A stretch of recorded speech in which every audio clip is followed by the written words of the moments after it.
caawa xesh lagu hayn doonaa kulanka ugu adag Ingiriiska isbuucan la ciyaari doono ee wada ciyaari doonaan kooxaha Manchester United iyo Chelsea. Kulanka ugu xisaabtan toddobaadkan ay dhexmari doona labada kooxood Chelsea iyo Manchester United. Labada kooxood ee kulankan soo galaya iyagoo doonayay badiyaan kulankan si weelan 3 dhibcood. Hal saac bar caawa ay Old Trafford lagu ciyaari doonaa. Manchester ayaa wax guul daraa la kulmin 12 kulan ugu dambeeyay garoonkeeda kula ciyaareen Chelsea 5 gool iyo 6 barbaro. waxayna badin karaan 3 kulan oo xiriir ah Blues kala ciyaaraan Old Trafford markii ugu horeysay 1957. kooxda London ayaa 4-3 ku garaacday United bishii Abriil inkastoo ay ka dambeysay 2 gool daro xiriir ahaad oo ka gaartay markii ugu horeysay 2011. guushii ugu dambeysay Blues ka gaartay garoonkeeda United waxay ahayd 5 May 2013 iyadoo Joan Matip dhigay gool kaliya. kan waa kulanka barbaraha ugu badan taariikhda Premier League idoo 26 ka mid ah 64 kulan ay ku dhamaadeen barbaro labada kooxoodna aysan iska adkaanin. wuxuu keenay tababaraha Chelsea Enzo Maresca xaaladda kooxda Manchester United. Enzo Maresca wuxuu sheegay in Erik ten Hag Manchester ay ka dhigayso mid ay adag tahay laga adkaado. tababaraha Chelsea ayaa ka digay in ciyaartoyda United falcelin adag ka bixiyaan Erik ten Hag. Maresca ayaa ku adkeysanaya in Old Trafford aysan lumin cabsida ay lahayd sanado ka hor inkastoo Manchester ay soo dhac weyn ku yimid. wuxuu ka digay kooxdiisa Chelsea caqabadaha kaga imaan kara in guul lagu gaaro halka toddobaadkan maadaama Erik ten Hag la ciyaariyay.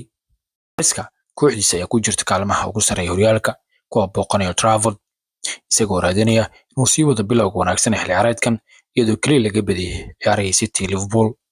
marka tababaro bedesho haddii jeer ciyaaraha ugu horeeya 2-3 waxaad arkaysaa jawaabta ciyaartoyda ayuu ku daray. marka way adag tahay inaan guuleysano laakiin si kastoo ay tahay wax ciyaar adag.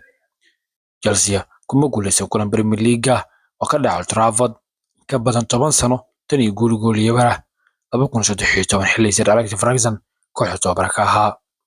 United ayaa ku jirta qaab ciyaareedkii ugu xumaa ibid. United ayaa guuldar la kulan 9 jeer garoonkooda tartamada oo dhan taa oo ka dhigan inuu ka noqonayo rikoorkii ugu xumaa konton sano la soo dhaafay. waxay xilli ciyaareedkan guuldareysteen 2 jeer kulamadii horyaalka ka dhanka ah Liverpool iyo Tottenham. labada macallin ee soo jaaya Ruud van Nistelrooy isku meel gaar ah shaqada u hay Enzo Maresca waxa jira xiriir hore oo ka dhaxeeya. Maresca oo hore qadka dhexe uga ciyaari jiray wuxuu la ciyaaray weeraryahanka Van Nistelrooy waqti ku sugnaayeen Malaga xilciyaareedkii 2012 wuxuu noqon doonaa kulankoodii labaad Nistelrooy isku meel gaar ah ku hogaamiyay United markii 5 gool ka adkaadeen kooxda Leicester isbuucin bartimihiisa.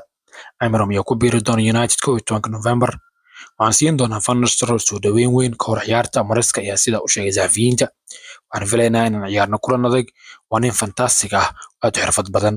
Chelsea 2 gool looga badiyay Old Trafford bishii December waxaa lagu xasuuqay 4-1 bishii May sanadkii hore. guul la'aan 12 kulan ugu dambeeyay booqdeen horyaalka garoonka United ayaa culays badan ku ah inkastoo 6 barbaraha ay ku soo galeen. kulankan muxuu ku soo dhamaan karaa?